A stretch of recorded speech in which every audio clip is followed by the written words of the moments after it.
what happens when your agency says, we have a different accommodation than what you asked for? This is a common situation for federal employees making reasonable accommodation requests. You ask for a specific accommodation, but the agency responds with a different alternative accommodation. Alternative accommodations are legally permissible under the Rehabilitation Act if they appear to meet the basic requirements of the employee's needs based on medical documentation and other information provided to the agency. Agencies often prefer offering alternatives to avoid what they view as costly accommodations. But what if the agency's alternative accommodation doesn't actually work? Today, I'm going to examine the Fernanda H case, which shows exactly how an employee can successfully challenge ineffective alternative accommodations. This case provides the perfect blueprint for federal employees facing similar situations, demonstrating how to document and prove why an agency's alternative accommodation isn't effective in meeting medical needs so that you can get the accommodation that you're actually looking for. Let me tell you a bit of the background facts concerning this case.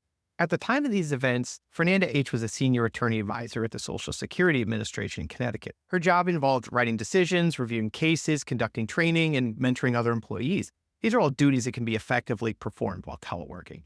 Fernanda had two significant medical conditions. The primary one was a chronic refractory migraine, a particularly severe form of migraine, where you have at least 15 days per month of headaches. More than half of those are going to be migraines. Her symptoms were very severe. She had intense head pain, nausea, pronounced sensitivity to light, sounds, and smells. She had a number of triggers in the office, including LED and fluorescent lighting. And if you work in a federal office building, you know exactly how common those are. Additionally, she had asthma triggered by heat, humidity, and scents in the office, which required her to have a carefully controlled environment. So prior to these events, Fernanda already had an established reasonable accommodation in place. She was approved for 4 days per week of telework. She came into the office just 1 day per week. When she did come in, she had a private office with specific environmental controls where she could manage her own lighting, control the temperature, and the office was located in a low traffic area which minimized her exposures to the triggers I mentioned. In August 2018, the Social Security Administration moved Fernanda's office to a new building location. This new space created multiple issues. First, it was an open office layout with cubicles instead of private offices like she had before. Her new cubicle was located in a high traffic area, with staff and judges moving around frequently. There were also 3 large windows near this office space that caused Fernanda to have significant vision and temperature issues. All of the offices also had motion-sensitive lights, so she couldn't turn them on and off the way that she had before.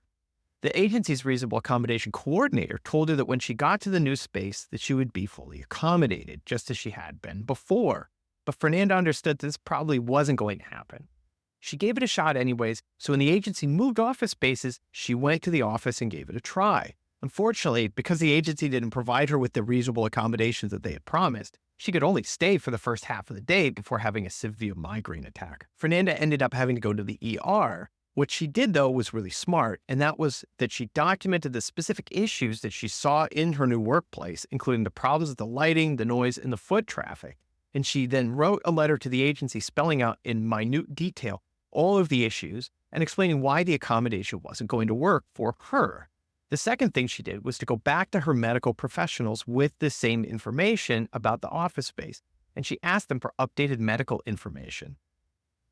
Her doctors provided her with letters stating that she needed to have 5 days per week of telework and not 4, and explained in writing why those 4 days per week were no longer effective given her circumstances. When Fernanda provided all of this new information, they still denied any further accommodation. They refused to provide her with a 5th day of telework despite all of the detailed documentation that she had provided.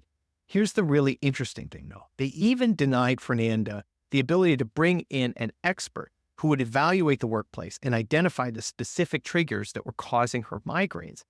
The agency denied her this opportunity and then later criticized her for not having specific enough information about her workplace triggers. They wouldn't let her get the expert evaluation that would have provided exactly what the agency was claiming she was missing. The agency's unwillingness to provide these accommodations that Fernanda and her doctors requested did not particularly impress the EEOC, and the EEOC found in favor of Fernanda H. They did so because the agency failed to recognize and take appropriate steps to resolve the problems once it had learned that the alternative accommodations weren't working. This was particularly clear for 2 reasons: the documentation that Fernanda H. provided of her own personal experience, as well as the medical documentation that she had provided to them. The EEOC relied heavily on the fact that Fernanda H had sent this detailed written letter immediately after her first time in the new office. The specific problems that she documented with the new space explained precisely why the alternatives that were offered by the agency were not working. She detailed what accommodations the reasonable accommodation coordinator had promised would be there but weren't actually provided in the new space. The EEOC also looked closely at her strong medical evidence. She had letters from both of her doctors recommending full-time telework. These letters established a clear connection between the full-time telework she requested and the workplace issues she was experiencing, explaining that the new office was creating an impossible situation where she could not come to the office at all and continue to work.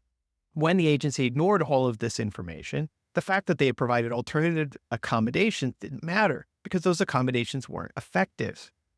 So there's some key lessons from this case that federal employees can learn. The first one, I think the most important one, is to document everything in real time. In the legal field, we call this contemporaneous documentation.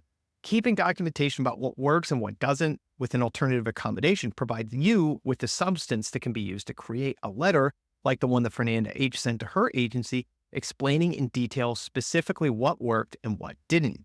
The primary problem that most employees have when dealing with alternative reasonable accommodations is that they stop communicating with the agency, in part because of their disappointment with the outcome of the decision, in part because they believe that if their accommodation doesn't work, that's on the agency. It is on the agency, but only to the extent the agency knows of it. The Rehabilitation Act and the ADA are all about knowledge, whether the employer knows that something is not working. Therefore, it's important for employees to alert management, reasonable accommodation coordinators, and those involved in the reasonable accommodation process that their accommodations are not effective. The second thing that employees should know about this case is the support that Fernanda H got from her medical providers.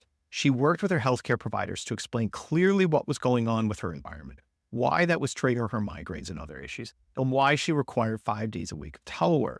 While it's permissible for an agency to get its own doctor to review medical documentation, when the agency ignores medical information from the employee, the agency does so at its own risk.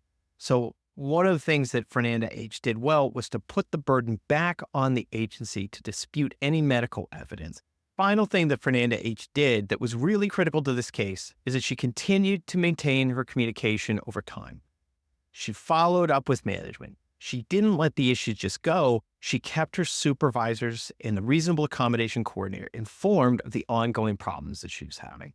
All of these are great lessons for any federal employee who needs a reasonable accommodation but has received an alternative accommodation that isn't working. If you're seeking help with your own alternative reasonable accommodations from a federal agency, contact a qualified attorney who has experience handling reasonable accommodation issues at federal employers. I'll leave a link in the description below to the EEOC decision in the Fernanda H case if you want to see the full decision for yourself. Thank you for taking the time to watch this video, and I wish you the best of luck in dealing with reasonable accommodation issues at your federal agency.